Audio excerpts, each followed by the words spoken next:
தமிழகம் எங்கும் max gold cash for your gold. Max gold நீங்க தங்க மட்டும் இல்லைங்க, பிளாட்டினம், டைமண்ட், சில்வர், ரூபினி எதை வேணாலும் விற்கலாம். உங்களுக்கான பணம் ரொக்கமா கையிலயோ இல்லைன்னா பேங்க் அக்கௌண்ட்லயோ உடனடியாக செலுத்திடுவாங்க. மார்க்கெட் மதிப்பை விட 100 ரூபாய் ஒரு கிராமுக்கு உங்களுக்கு கூடுதலாக கிடைக்கும். தமிழ்நாடு முழுக்க டோர் ஸ்டெப் சர்வீஸும் இவங்க ப்ரொவைட் பண்றாங்க. உங்களுக்கு கோல்ட விற்கணும்னு அதுக்கு ஒரே ஒரு பெஸ்ட் பிளேஸ் மேக்ஸ் கோல்டு தான். கால் 04445454545. வணக்கம். Big topic with Karthik Mayakumar.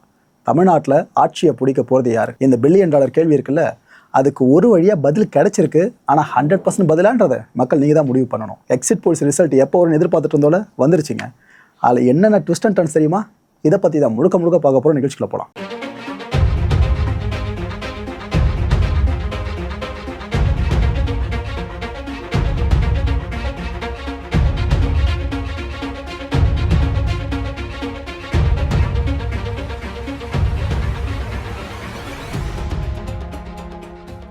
முதல்ல இந்த எக்ஸிட் போல்ஸ்லாம் என்ன, அதை பற்றி சொல்லிடுறேன். இந்த ஓட்டு போட்டு வருவாங்க பார்த்தீங்களா, அவங்க கிட்டே கேட்பாங்க யாருக்கு ஓட்டு போட்டிங்க அப்படின்னு. அப்படி பல பேர் கொடுக்குற தகவல்கள் இருக்குல்ல, அதில் சில பேர் பொய்யா கூட கொடுக்கலாம், அதை மைண்டில் வச்சுக்கோங்க. அப்படி பல பேர் கொடுக்குற தகவல்களை உள்ளீடாக எடுத்துக்கிட்டு ஒரு ரிப்போர்ட்டை ரெடி பண்ணுவாங்க. ஓகேப்பா, இத்தனை தொகுதிகளில் இந்த கட்சி ஜெயிக்க வாய்ப்பு இருக்குது அப்படின்ட்டு. இப்படி ஒரு தொகுதி சார்ந்து ஃபுல்லாக எல்லாத்தையும் கலெக்ட் பண்ணுவாங்க. கலெக்ட் பண்ணி அதை எப்போ எலெக்ஷன் வாக்குப்பதிவு முற்றிலுமாக முடிவடையுதோ, ஒரு மாநிலம் மட்டும் இல்லை இன்னொரு மாநிலத்தை தேர்தல் நடந்துகிட்டு இருந்தால் அதையும் சேர்த்து சொல்கிறேன், எல்லாத்துலையும் எப்போ முடிவடையுதோ அப்போது இந்த எக்ஸிட் போல்ஸ் ரிசல்ட்டை வெளியிடுவாங்க. புரிஞ்சிச்சா? இதுதான் இப்போ வெளியிட்டிருக்காங்க. இதில் முதல்ல எடுத்துக்கிட்டிங்கன்னா அக்னி நியூஸ் சர்வீசஸ். இவங்க என்ன சொல்லியிருக்காங்கன்னா, தமிழ்நாட்டில் ஒட்டுமொத்தமாக இருக்க 234 தொகுதிகளில் பெரும்பான்மை வேணும்னாக்கா 118 கன்ஃபார்ம் அடிக்கணும்ல, அதை மைண்டில் வச்சுட்டே ஃபுல்லாக ட்ராவல் பண்ணுங்கள். டிஎம்கே கூட்டணி கிட்டத்தட்ட 43.1% வாக்குகளை பெறுன்றாங்க. தொகுதிகள்னு எடுத்துக்கிட்டால் 169 தொகுதிகளை டிஎம்கே கூட்டணி வின் பண்ணுன்றாங்க. ஆக்சுவலாக ஆளுங்கட்சி ஆதரவு ஊடகங்கள் இருக்கும்ல, அவங்க சார்ந்து ஒரு ரிசல்ட்டை பப்ளிஷ் பண்ண அப்படிங்க இருக்கும். அது போல் இந்த விஷயத்தை தெளிவாக நம்ம பார்க்க முடியாது. ஆனால் இது மட்டும்தான் எப்படி நீங்கள் ஒரு முடிவுக்கு வந்துடாதீங்க. இன்னும் நிறைய தரப்புகளும் கிட்டத்தட்ட டிஎம்கே தான் அந்த வாட்டி அப்படின்னு சொல்ல ஆரம்பிச்சிட்டாங்க. 163 தொகுதிகள்னால் பெரும்பான்மைக்கு தேவை 118 தாங்க. ரைட்டு. ஏடிஎம்கே கூட்டணி பார்த்தீங்கன்னா 64 தொகுதிகளை ஜெயிக்கொன்றாங்க. அதோட ஓட் பர்சன்டேஜ் 34.8%. கிட்டத்தட்ட போன சட்டப்பேரவை தேர்தல் முடிவு இருக்குல்ல, அதோடு ஒத்து போகிற மாதிரி தான் இருக்குது. டிவிகே ஒரே ஒரு தொகுதியில் மட்டும்தான் ஜெயிக்கொன்றாங்க. அதான் விஜய் அவர்கள் நிற்கிற தொகுதி கன்ஃபார்ம் வின்னுன்ற மாதிரி சொல்லப்பட்டு இருக்குல்ல, அவங்க அந்த தொகுதியை தான் கை காட்டுற மாதிரி இருக்குது. டிவிகே இந்த எலெக்ஷனை ஒட்டுமொத்தமாக 15.1% வாக்குகளை பெறுன்றாங்க. மக்களே, ஒரு அறிமுக கட்சி, அந்த கட்சி இந்தளவுக்கு வாக்குகளை பெறுதுனாலே பெரிய விஷயம்தான். இதில் இருக்கிறது அப்படியே நடக்கும்னு நான் சொல்ல வரல, ஆனால் இப்போதைக்கு சொல்லியிருக்கிறது இந்த விஷயம்.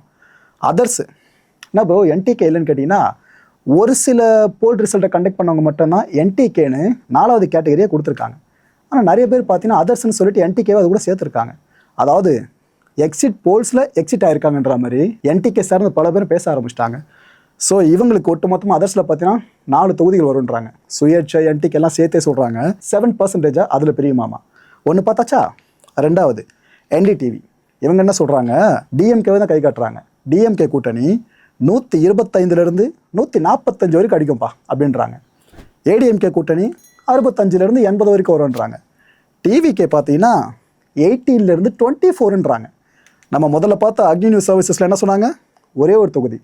ஆனால் ரெண்டாவது என்டிடிவியில் 18 24. ஆக்சுவலாக விஜய் அவர்கள் சார்ந்தும் டிவிகே சார்ந்தும் லோக்கல் மீடியா கவர் பண்ணதுக்கு இணையாக கவர் பண்ணுவாங்க நேஷனல் மீடியா. அவங்க பயங்கரமாக ஓட்டினாங்க புல்லட்டினில் ஃபுல்லாக பயங்கரமாக டிவிகே தமிழ்நாடு அரசியலில் பெரிய புயல் கிளம்பிருக்கு, விஜய் அவர்கள் வந்திருக்காங்க, அரசியல் மாற்றம் ஏற்பட்டிருக்கு, தமிழ்நாடு அரசியல் கிளம்பி அவரை ஹீரோவாக மையப்படுத்தி சுற்றுது, அதுன்னு புல்லட்டின் ஃபுல்லாக டிவிகே செய்திகளாக அமைஞ்சிருந்துச்சு. ஸோ அவங்க இந்த நம்பர்ஸை கொடுத்ததில் ஆச்சரியம் இல்லைன்னு நினைக்கிறேன். ஆனால் பாசிபிலிட்டி இருக்குன்னு நினைக்கிறீங்களா? 24 தொகுதிகளில் டிவிகே ஜெயிக்க வாய்ப்பு இருக்கா? ஓகே. என்டிகே பார்த்தீங்கன்னா 2 அதிகபட்சம் 6 தொகுதிகள் வரைக்கும் ஜெயிக்கலான்றாங்க. இது வரைக்கும் என்டிகேலேருந்து ஒரு எம்எல்ஏ கூட சட்டப்பேரவை போனதில் மைண்டில் வச்சுங்க மக்களே. இன்கேஸ் இந்த எலெக்ஷனில் ஒரு சீட்டில் என்டிகே ஜெயித்தாலும் அது உங்களுக்கு முன்னேற்றம் தான், அதில் மாற்று கருத்து இல்லை. 3வதா ரிப்பப்ளிக் டிவி. இவங்க தான் நம்ம சொல்கிறாங்க, டிஎம்கே கூட்டணி 122 132 வரைக்கும் அடிக்கொன்றாங்க. பாருங்கள், இது வரைக்கும் நம்ம பார்த்தது எல்லாத்துலேயும் டிஎம்கே தான் டாமினன்ஸாக இருக்குது. ஏடிஎம்கே கூட்டணி 87 100 வரைக்கும் அடிக்கொன்றாங்க. டிவிகே 10 அப்படின்னா 12 சீட் வரைக்கும் ஜெயிக்கும்பான்றாங்க. என்டிகே ஒரு தொகுதி கூட ஜெயிக்காமல் போகலாம், இல்லை ஏதோ ஒரு நல்ல விஷயம் நடக்குதுனாக்கா அதிகபட்சம் 6 தொகுதிகள் வரைக்கும் ஜெயிக்க வாய்ப்பு இருக்கிறதாகவும் ரிப்பப்ளிக் டிவியில் சொல்லியிருக்காங்க. அடுத்து சாணக்யா ஸ்ட்ராட்டஜிஸ். இவங்க என்ன சொல்கிறாங்க, டிஎம்கே தான். டிஎம்கே கூட்டணி 145 தொகுதிகளிலிருந்து 160 தொகுதிகள் வரைக்கும் அடிக்க வாய்ப்பு இருக்குன்றாங்க. ஏடிஎம்கே கூட்டணி 50லேருந்து 65 வரைக்கும் சொல்கிறாங்க.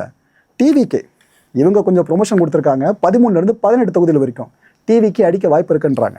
இன்னொரு பக்கம் என்டிகே, ஆக்சுவலாக சாணக்கியாவில் பார்த்தீங்கன்னா என்டிகே கொஞ்சம் லீட் பண்ணியிருக்காங்க. குறைஞ்சது 5லேருந்து அதிகபட்சம் 8 தொகுதிகள் வரைக்கும் என்டிகே அடிக்க வாய்ப்பு இருக்கிறதா அவங்க சொல்லியிருக்காங்க.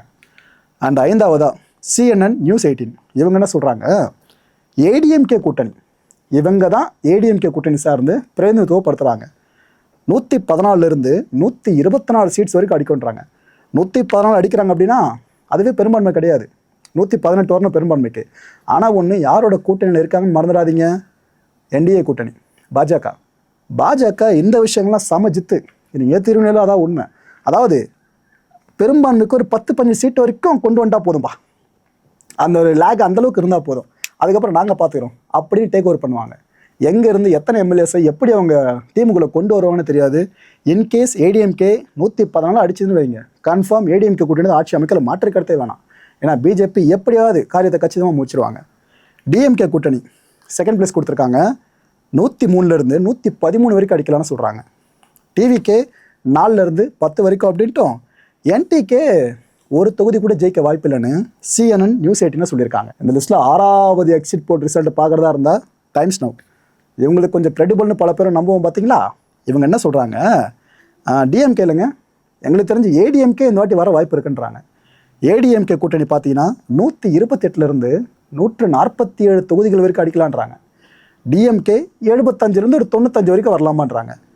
டிவிகே 8லேருந்து 15 அப்படின்ட்டும், என்டிகேக்கு இவங்களும் அவங்க மேலே பெருசாக நம்பிக்கை இல்லை போல இருக்கு, தொகுதிகளை அடிக்காதுன்றாங்க. ஒரு தொகுதியில் கூட என்டிகே ஜெயிக்காதுன்னு சொல்லியிருக்காங்க. அண்ட் இதில் கடைசியாக பார்த்தீங்கன்னா இந்தியா டுடே, மக்களே பெரிய சர்ப்ரைஸ் தான் உங்களுக்கு. யோசிச்சு பாருங்களா, விஜய் அவர்களோட பார்ட்டியான டிவிகே ஆட்சியை பிடிக்கும், ஆனால் பிடிக்கும்னு சொல்கிறாங்க, அவ்வளோ கான்ஃபிடண்ட்டாக சொல்லியிருக்காங்க. ஆக்சுவலாக நிறைய டிவிகே கேடர்ஸ் மத்தியில் அவங்களோட வாட்ஸ்அப் ஸ்டேட்டஸே பார்த்தீங்கன்னா இந்த எக்ஸிட் போல் ரிசல்ட் தான் இருக்குது. பார்த்தீங்களா, இங்கே இருக்க யாருக்குமே சொல்ல தைரியம் இல்லை, ஆனால் எங்கேயோ இருக்க இந்தியா டுடே எவ்வளோ கனக்கச்சிதமாக சொல்லியிருக்காங்க. அவங்களுக்கு பயம் இல்லை, கரெக்டாக என்ன ஃபேக்ட்ன்றதை அப்படியே சொல்லியிருக்கிறதா அவங்களாம் கொண்டாட ஆரம்பிச்சிட்டாங்க. ஏன்னா என்ன தெரியுமா சொல்லியிருக்காங்க, DMK second place, ADMK third place. அப்போ ஃபஸ்ட் பிளேஸ் யார், டிவிகே சொல்லியிருக்காங்க. 98 தொகுதிகளிலிருந்து 120 தொகுதிகள் வரைக்கும் அடிக்கோன்றாங்க. மக்களே மறந்துடாதீங்க, தன்னிச்சையாக போட்டிடுறாங்க டிவிக்கு. இந்த அளவுக்குலாம் மெஜாரிட்டி வந்துட்டாங்கனாக்கா அது சிங்கிள் மெஜாரிட்டிங்க, அவங்க நினச்சா என்ன வேணாலும் பண்ண முடியும். ஆட்சி அமைக்கிறது சார்ந்து ஃபுல்லாக அவங்க கையில் இருக்க முடிவு மட்டும்தான். ஏடிஎம்கே கூட்டணி கட்சிகளோட தயவு தேவையில்லை, டிஎம்கே சார்ந்த பெரும் பதட்டமும் உங்களுக்கு தேவையில்லாமல் போயிடும். இது நடந்துச்சுன்னா அது பெரிய மிராக்கள், எம்ஜிஆர் அவர்களுக்கு பிற்பாடு நடக்கிற பெரிய மிராக்களாக சொல்லலாம். நாளைக்கு தான் தெரியல, பார்ப்போம். டிஎம்கே கூட்டணி 92லேருந்து 110 வரைக்கும் வரலான்னு சொல்கிறாங்க. ஏடிஎம்கே கூட்டணி 22லேருந்து 32 வரைக்கும் வரலான்ட்டும், அதர்ஸ் யாருமே வரமாட்டாங்கப்பா. 234 தொகுதிகள் சார்ந்தும் இந்த 3 தரப்பை முடிச்சுடுற மாதிரி சொல்கிறாங்க இந்தியா டுடே. இந்த மிக முக்கியமான 7 எக்ஸிட் போல்ஸை ஃபுல்லாக பார்த்துட்டோமா, ஒன்றுத்துக்கும் ஒரு மார்க்குன்னு மைண்டில் வச்சுக்கோங்க. அப்போ 7 மார்க் வந்துடுதா. ஒரு பார்ட்டி சார்ந்தும் அவங்க சொல்லியிருக்காங்களே யாரை ஜெயிக்க வாய்ப்பு இருக்குன்னு சொல்லிட்டு, அந்த மார்க்ஸை நாம் இங்கே போடுவோம். ஸோ இந்த 7 எக்ஸிட் போல் ரிசல்ட் வச்சு பார்க்குறப்ப டிஎம்கேக்கு 4 மார்க்கு, டிஎம்கே கூட்டணிக்கு, ஏடிஎம்கே கூட்டணிக்கு 2 மார்க்கு, டிவிகேக்கு 1 மார்க்கு, என்டிகே இதோடு கம்பேர் பண்ணுறப்ப மார்க் இல்லை, அதுதான் சொல்ல முடியும். ஸோ டிவிகே எப்படி பார்த்தாலும் டிஎம்கேவோட ஓட்ஸ் இருக்குல்ல, அதுலேருந்து ஒரு 18% எடுக்குதுன்னு வச்சுங்க. அதான் இது வரைக்கும் டிஎம்கேக்கு ஓட்டு போட்டுட்டு இருந்தவங்க மனசு மாதிரி சரி ஓகே மாற்ற வரட்டுமே அப்படின்னு டிவிகே பக்கம் வர்றாங்கன்னா அவங்களோட எண்ணிக்கை மட்டும் 18% இருக்கலாம், அசம்ஷன் மட்டும்தான். 100%ல் 18%. ஏடிஎம்கே ஓட்டர்ஸ் இருக்காங்களே, இது வரைக்கும் ஏடிஎம்கேக்கு ஓட் பண்ணிட்டு இருந்தவங்க அவங்களோட ஒரு 15% பேர் டிவிகே பக்கம் சாய வாய்ப்பு இருக்குது. என்டிகேக்கு ஓட் பண்ணிட்டு இருந்தாங்களா, இதாங்க கொடுமையே. எனக்கு தெரிஞ்ச ஒரு 85% வரைக்கும் என்டிகேக்கு ஓட் பண்ணிட்டு இருந்த பல பேர் இந்த பக்கம் வர வாய்ப்பு இருக்குது. ஏன்னா என்ன தான் நம்பி அவங்க ஓட்டு போட்டுகிட்டே இருந்தாலும் ஆட்சி அதிகாரத்தை பிடிக்க வைக்கணுன்ற ஆசை வாக்காளர்களுக்கு இருக்கும்ல.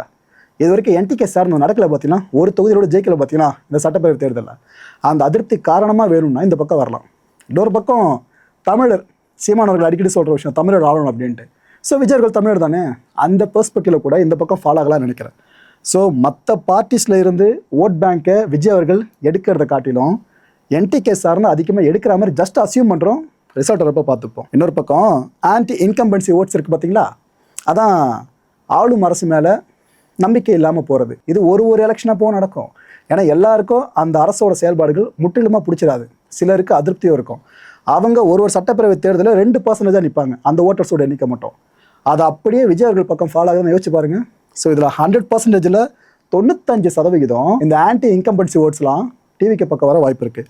ஸோ எப்படி நீங்கள் கூட்டி கழிச்சு பார்த்தாலும் ஓவராலாக தமிழ்நாட்டில் 17% வரைக்கும் ஓட் ஷேர் டிவிக்கே பெறுன்றதான் இந்த எக்ஸிட் போல்ஸ் மூலமாக தெரிய வருது. ஒரு விஷயம் யோசிச்சு பாருங்களேன், நடக்குமான்னு தெரியல, அந்த பாசிபிலிட்டி நடந்துச்சுன்னா டிஎம்கேக்கு ஆட்சி அமைக்க முடியாத அளவுக்கு, பெரும்பான்மை கிடைக்காத அளவுக்கு ஒரு 4-5 சீட்ஸ் எதுனா அவங்களுக்கு கிடைக்காம போதுன்னு வைங்க. இன்னொரு பக்கம் ஏடிஎம்கே கூட்டணி இருக்குல்ல, அவங்களுக்கு ஆட்சி அமைக்க முடியாத அளவுக்கு தான் பெரும்பான்மை பெருசாக இல்லைன்னு வைங்க. ஆனால் டிவிகேவோடு கை கோர்த்தா ஏடிஎம்கே கூட்டணி ஆட்சி அமைக்க முடியும்னாக்கா, அந்த நிலைமை வருதுனாக்கா அது ஒரு பெரிய கிஃப்டாக அமைஞ்சிடும். யாருக்கு? ஏடிஎம்கே கிடையாது, டிவிகேக்கு. ஏன்னா அவங்க சந்திக்கிற முதல் தேர்தல் சட்டப்பேரவை பேஸ் பண்ணி அதில் இப்போ ஏற்பட வாய்ப்பெல்லாம் கிடச்சிது. அப்போ அவங்க என்ன சொல்கிறாங்களோ அதை கேட்க ஏடிஎம்கே கூட்டணி ரெடியாக இருக்கும். அப்போ நீங்கள் நினைக்கிற மாதிரிலாம் இப்போ அவ்வளோ சண்டை போட்டாங்களே ஒன்று சேரணும் கேட்டிங்கன்னா, அரசியலில் நிரந்தர நண்பனும் கிடையாது, எதிரியும் கிடையாது, கண்டிப்பாக சேர வாய்ப்பு இருக்குது. அது நடந்துச்சுன்னா அவ்வளோதாங்க, 2 வருஷம் நீங்கள் ஆண்டுக்குங்க, 2 வருஷம் டிவிக்கு ஆளட்டும் அப்படின்னு எதனா ஒரு கண்டிஷனை முன் வச்சு அதுக்கு ஏடிஎம்கே கூட்டணி ஓகே சொல்லிச்சு, தமிழ்நாட்டில் அப்போ ஒரு பெரிய மாற்றத்தை பார்க்க நேரிடும். இதெல்லாம் டிஎம்கேக்கு பெரும்பான்மை கிடைக்கலன்னா மட்டும் தான் சாத்தியம். டிஎம்கேக்கு கிடைச்சிருச்சுனாக்கா நான் சொல்கிற இந்த கணக்குக்கெல்லாம் போய்த்து தான் போகும். ஓகே, ஆனால் ஒரு விஷயம் கிளியராக புரியுதுங்க, இந்த எலெக்ஷனில் டிவிகே என்டிகேவை பீட் பண்ண போகிறாங்கன்றது இந்த எக்ஸிட் போல்ஸ் ரிசல்ட்ஸ் மூலமாக தெளிவாக தெரியுது. நம்மளா சொல்கிறதில்ல, எக்ஸிட் போல்ஸ் ரிசல்ட்ஸ் மூலமாக. ஆனால் ஏடிஎம்கேக்கு கொஞ்சம் ஒரு இன்ச்சு க்ளோஸாக டிவிகே போக வாய்ப்பு இருக்கிறதா தெரியுது. யாரு கண்டா திடீர்னு ஏடிஎம்கே அடித்த தொகுதிகளை விட டிவிகே தொகுதியில் அதிகமாக ஜெயிச்சிச்சுனாக்கா, ஞாபகம் இருக்கா கேப்டன் அவர்கள் கதை, எதிர்கட்சி அந்தஸ்தாக உட்காந்தாங்க, ஞாபகம் இருக்கா? அதே நிலைமை திரும்ப வந்தாலும் ஆச்சரியப்படுறதுக்கு இல்லை. இது ஓவர் இமேஜினேஷனாக பல பேருக்கும் தெரியலாம், ஆனால் அரசியலில் எது எப்போ நடக்குன்னு தெரியாதுங்க. ஏன்னா வேவ்னு சொல்லுவாங்க, மோடி வேவ், ஞாபகம் இருக்கா? என்னன்னாக்கா இந்த தொகுதியில் ஜெயிப்பாங்க அந்த தொகுதியில் ஜெயிப்பாங்கன்னா சொல்லவே முடியாது. அந்த அலை அடிச்சதுனாக்கா ஒட்டு மொத்தமாக அப்படியே எல்லாமே மாறும். எந்த பார்ட்டி ஸ்ட்ராங்னு சொல்லிட்டு இருக்குமோ அந்த பார்ட்டி பெருசாக ஜெயிக்காமல் புதுசாக வர பார்ட்டியோ இல்லை மக்கள் விரும்புகிற பார்ட்டியோ பற்றி மேலே தூக்கிட்டு போயிடும். ஏங்க 200 தொகுதிக்கு மேலே ஆட்சியில் ஆச்சரியப்படுத்திக்கலங்க, அரசியல் உலகத்தில் தான் நடந்திருக்கு. அதுதான் நம்ம அலை வேவ்னு சொல்லுவோம். இந்த முறை விஜய் அலை பெருசாக வீசுதுன்னு சொல்கிறாங்களே, அது உண்மையாக இருக்கும் பட்சத்தில் எலெக்ஷன் ரிசல்ட் வரப்போ தாங்க தெரியும். மற்ற பார்ட்டிஸை தாண்டியும் டிவிக்கு அதிகமாக தொகுதிகளை அடிச்சுது, அதுதான் உண்மையான விஜய் வேவ் அடிச்சிருக்கிறத நாம் எடுத்துக்க முடியும், மற்றபடி எடுத்துக்க முடியாது. தமிழ்நாடு சார்ந்து பார்த்தாச்சா, இன்னும் 4 மாநிலங்கள் சார்ந்த ரிசல்ட் வரப்போதில் அதெல்லாம் சேர்த்து உங்களுக்கு எக்ஸிட் போல்ஸ் ரிசல்ட்டை சொல்லிடுறேன். முதல்ல வெஸ்ட் பெங்கால் எடுத்துக்கங்க. இதில் பீப்புள்ஸ் பல்ஸு, பிமாக்கு, ஜேவிசி, சாணக்கியா, மாட்ரிஸ் இவங்கெல்லாம் சொல்லியிருக்கபடி பார்த்தீங்கன்னா பிஜேபி 104 சீட்ஸ் அடிக்கும்ன்றாங்க. ஆளும் திரிணாமுல் இருக்காங்களே, மமதா பானர்ஜியோட கட்சி, அவங்க 185 அடிப்பாங்கன்னு சொல்கிறாங்க. ஸோ அவங்க ஆட்சியை பிடிப்பாங்கன்னு அர்த்தம். அப்புறம் பாஜக 162, இன்னொரு பக்கம் திரிணாமுல் 128. ஸோ பிமார்க்கை பொறுத்த வரைக்கும் பாஜக ஆட்சி அமைக்கும்ன்றாங்க வெஸ்ட் பெங்காலில். இது பாஜகவோட நீண்ட நாள் கனவு. அது நடந்துச்சுன்னா அவங்களுக்கு கொண்டாட்டமாக இருக்கும். ஆனால் மமதா பானர்ஜி இப்போ கூட தெளிவாக சொல்லியிருக்காங்க, ஏங்க எங்களுக்கு வந்திருக்க தகவல் படி 3ல் 2 பங்கு மெஜாரிட்டி எங்களுக்கு தான், நாங்கள் தான் ஜெயிக்க போகிறோம் அப்படின்னு அவங்க இன்னும் ஆழமாக சொல்கிறாங்க. ஆனால் இன்னொரு பக்கம் பிமார்க் இந்த நம்பர்ஸை சொல்லியிருக்காங்க, பிஜேபிக்கு 162 தொகுதியில் அடிப்பாங்க அப்படின்ட்டு. ஜேவிசி பார்த்தீங்கன்னா பிஜேபியை தான் லீட் பண்ணியிருக்காங்க, அதான் 150 தொகுதியிலாங்க. திரிணாமுல் 142 தான் வரும்ன்றாங்க. சாணக்கியா 155 அடிக்கும்ன்றாங்க பிஜேபியை. இன்னொரு பக்கம் திரிணாமுல் 135ன்றாங்க. மேட்ரிக்ஸ் எடுத்துக்கிட்டிங்கன்னா இவங்கள பிஜேபி தான் லீட் பண்ணுறாங்க, 154, திரிணாமுல் 133. ஸோ பீப்புள்ஸ் பல்ஸ் மட்டும்தான் திரிணாமுல் திரும்ப ஆட்சியை பிடிக்கும்னு சொல்லியிருக்காங்க தவிர மற்ற எல்லாரும் பார்த்தீங்களா பாஜக ஆட்சி அமைய போதுன்றாங்க வெஸ்ட் பெங்காலில். அடுத்தது அஸ்ஸாமை பொறுத்த வரைக்கும் என்டிஏ கூட்டணி தான் அங்கே ஆட்சியை ஃபுல்லாக அப்படி நிறுத்தி வச்சிருக்கோன்ற மாதிரி சொல்கிறாங்க. 87 தொகுதியில் அடிக்கொன்றாங்க. யூபிஏ பார்த்தீங்கன்னா 35ன்றாங்க. இவங்க மட்டும் சொல்லுங்க, தொடர்ந்து மற்ற மேட்ரிஸ், ஜேவிசி, ஆக்சிஸ் மைண்டு எல்லாம் சொல்கிறது என்டிஏ தான்ப்பா அங்கே டாமினேட்டு, அவங்க லட்சிக்கு ஆளையருன்னு திரும்ப திரும்ப திரும்ப எக்ஸிட் போல்ஸ் மூலமாக சொல்லிட்டு இருக்காங்க அஸ்ஸாமை பேஸ் பண்ணி. அடுத்தபடியாக நம்ம கேரளா எடுத்துக்கங்க. கேரளாவில் இப்போ யார் ஆண்டுக்கிட்டு இருக்கா? கம்யூனிஸ்ட் ஆட்சி போக இருக்க போதா? அது சார்ந்து மேட்ரிஸ் என்ன சொல்கிறாங்க, ஏங்க இந்த எல்டிஎஃப் பார்த்தீங்கன்னா 62 வருங்க, இன்னொரு பக்கம் யூடிஎஃப் பார்த்தீங்கன்னா ஒரு 71 வரும், பிஜேபி ஒரு 4 தாங்க வரும், மற்றபடிலாம் பெருசாக சோபிக்க முடியாதுன்றாங்க. ஆனால் இது அப்படியே நிலையாக கிடையாது. அடுத்து ஆக்சிஸ் மை இந்தியா சொல்கிறது எல்டிஎஃப் 55, யூடிஎஃப் 83ன்றாங்க. இன்னொரு பக்கம் 65, இவங்க 75ன்றாங்க. இதை தாண்டி 63, இங்கே 75, இங்கே 60, இங்கே 80. ஸோ மார்க்சிஸ்ட் மட்டும் தான் வேறுபட்டு நிற்கிறாங்க, மற்றபடி எல்லாரும் நிற்கிறது யூடிஎஃப் பக்கம் மட்டும்தான். கேரளாவில் யூடிஎஃப் ஆட்சி. அடுத்தபடியாக நம்ம பாண்டிச்சேரியை பொறுத்த வரைக்கும் என்ஆர்சி கூட்டணி இருக்குல்ல, அவங்க 18 தொகுதிகள் அடிக்கிறதா சொல்கிறாங்க. காங்கிரஸ் கூட்டணி 7த்துலேயும் டிவிக்கு 3 தொகுதியில் அடிக்கொன்றாங்க பாண்டிச்சேரியில். விஜயர்கள் பாண்டிச்சேரி பரப்புரை சார்ந்த விஷயம் நடந்ததெல்லாம் ஓகே தெரிஞ்சிருக்கும் உங்களுக்கு. பீப்புள்ஸ் பல்ஸ் என்ன சொல்கிறாங்க, என்ஆர்சி கூட்டணி 18, காங்கிரஸ் கூட்டணி 11, டிவிக்கு ஒன்று கூட அடிக்காதுன்றாங்க. அண்ட் ஜேவிசி சொல்கிறது என்ஆர்சி கூட்டணி 16, காங்கிரஸ் கூட்டணி 12, டிவிக்கு 2 அடிக்கொன்றாங்க. அண்ட் பிரஜா போல் சொல்கிறது 22 என்ஆர்சி கூட்டணியும் 8 காங்கிரஸ் கூட்டணி அடிக்கும், டிவிக்கு தொகுதிகள்லாம் கிடைக்காதுங்க, ஜெயிக்க முடியாது அப்படின்றாங்க. அண்ட் கடைசியாக காமாக்கியா அனாலிட்டிக்ஸ் இவங்க என்ன சொல்கிறாங்க, என்ஆர்சி கூட்டணி 21 அடிக்கும்ப்பா, காங்கிரஸ் கூட்டணி 6, டிவிக்கு ஒரு 2 அடிக்கும்ப்பா அப்படின்றாங்க. பாண்டிச்சேரி நிலவரங்க இது, ரைட்டு. மக்களை இந்த கான்டென்ட்டை பொறுத்த வரைக்கும் என் மனசில் ஒரே ஒரு வினா இருக்குது, முடிஞ்ச அதுக்கான பதில் கீழே கமெண்ட் செக்ஷனில் கமெண்ட் அனுப்பி பண்ணுங்கள். டிவிகே கேடர்ஸ் ஒவ்வொருத்தருக்கும், டிவிகேக்கு ஓட்டு போட்டிருப்பாங்களே அவங்க ஒவ்வொருத்தருக்கும் இந்த காட்சியை தான் நிஜத்தில் பார்க்கணுன்ற ஆசை இருக்கும். ஏன்னா நடிகர்கள் கட்சி ஆரம்பித்த உடனே பெருசாலாம் சோபிக்கலை, சோபிச்சவங்களோட எண்ணிக்கை ரொம்ப ரொம்ப சொற்பம். ஆனால் கட்சி ஆரம்பித்து தோற்று போயிருப்பாங்க நடிகர்கள், அவங்க எண்ணிக்கை ரொம்ப ரொம்ப அதிகம். ஸோ அவங்க லிஸ்ட்டில் விஜயர்கள் சேர போகிறாரா, இல்லை 2 ஆர் இருக்காங்க பாருங்கள் சாதிச்ச நடிகர்கள் சிஎம்மாக வந்து கட்சி ஆரம்பித்து, ஒரு ஆர் எம்ஜிஆர், இன்னொரு ஆர் என்டிஆர், இதுக்கு நடுவில் வீன்ற சகாப்தம் ஆரம்பிக்குமா, இந்த 2 பேரோட பட்டியலில் விஜயர்கள் சேருவாரான்னு பல பேர் எதிர்பார்த்துட்டு இருக்காங்க. இது நடக்க வாய்ப்பு இருக்குன்னு நீங்கள் நினைக்கிறீங்களா? அப்படி இல்லைனா இல்லைப்பா இப்போலாம் வந்திருக்காங்க, அரசியலை பற்றி ஃபுல்லாக அவங்க தெரிஞ்சுக்கிட்டோம், ஸோ அடுத்த தேர்தல் வரைக்கும் அவங்க ஆட்சியை பிடிக்கிறத விட அரசியல் ஸ்பெகுலேட்டர் அவங்க இருக்கட்டும், சில சீட் ஜெயிக்கிறாங்களா ஓகே, உள்ள போட சட்டப்பேரவைகள் எந்த பிரச்சனையும் இல்லை, ஆனால் அரசியலை ஃபுல்லாக அவங்க தெரிஞ்சுக்கிட்டோம். எப்படி நீங்கள் நினைக்கிறீங்களா? டிவிக்கு ஆட்சியை பிடிச்சிடும் நம்புறீங்களா, இல்லைனா ஸ்பெகுலேட்டர் தான் இருக்க போகிறாங்க அப்படின்னு நினைக்கிறீங்களா? அடுத்த நிகழ்ச்சி சந்திக்கலாம். நன்றி, வணக்கம். தமிழகம் எங்கும் max gold, cash for your gold. Max gold நீங்க தங்க மட்டும் இல்லைங்க, பிளாட்டினம், டைமண்ட், சில்வர், ரூபினி எதை வேணாலும் விற்கலாம். உங்களுக்கான பணம் ரொக்கமா கையிலயோ இல்லைன்னா பேங்க் அக்கௌண்ட்லயோ உடனடியாக செலுத்திடுவாங்க. மார்க்கெட் மதிப்பை விட 100 ரூபாய் ஒரு கிராமுக்கு உங்களுக்கு கூடுதலா கிடைக்கும். தமிழ்நாடு முழுக்க டோர் ஸ்டெப் சர்வீஸை இவங்க ப்ரொவைட் பண்றாங்க. உங்களுக்கு கோல்டை விற்கணும்னு அதுக்கு ஒரே ஒரு பெஸ்ட் பிளேஸ் மேக்ஸ் கோல்டு தான். கால் 04445454545. என் நண்பர் மாயம் ஸ்டுடியோஸ் நேயர்களே, மாயம் பக்தின்னு ஆன்மீகத்துக்காக பிரத்யேகமா ஒரு சேனலை கொண்டு வந்திருக்கோம். மறக்காம சப்ஸ்கிரைப் பண்ணி அந்த சேனலுக்கு உங்களோட ஆதரவை மனப்பூர்வமா தெரிவிங்க. வணக்கம் மாயம் ஸ்டுடியோஸ் நண்பர்களே. மாயம் ட்ரெண்ட்ஸ் அப்படின்ற ஒரு புதிய ஃபேஸ்புக் பேஜை ஓப்பன் பண்ணியிருக்கோம். நீங்கள் யூடியூப்பில் பார்த்துட்டு இருக்கீங்களா நம்மளோட கான்டென்ட்ஸ்லாம், இதெல்லாம் விட ஒரு படி மேலே ரொம்ப கிறிஸ்பாகவும் ரொம்ப சூப்பராகவும் நிறைய கான்டென்ட்ஸ் உங்களுக்கு இந்த பேஜில் காத்துட்ருக்குங்க. ஸோ உடனடியாக ஃபேஸ்புக் பிளாட்ஃபார்ம் போங்க, மாயம் ட்ரெண்ட்ஸ்னு டைப் பண்ணி சர்ச் பண்ணி நம்ம பேஜை ஃபாலோ பண்ணுங்கள். அப்படியே நம்ம சேனலையும் நீங்கள் சப்ஸ்கிரைப் பண்ணிட்டீங்க அப்படின்னா இன்னும் நிறைய புது கான்டென்ட்ஸை உங்களுக்காக ப்ரொடியூஸ் பண்ணி கொடுத்துக்கிட்டே இருப்பாங்க. நீங்கள் பண்ணுற ஒவ்வொரு சப்ஸ்கிரிப்ஷனும் எங்களுக்கு பெரிய மோட்டிவேஷனாக அமையும்.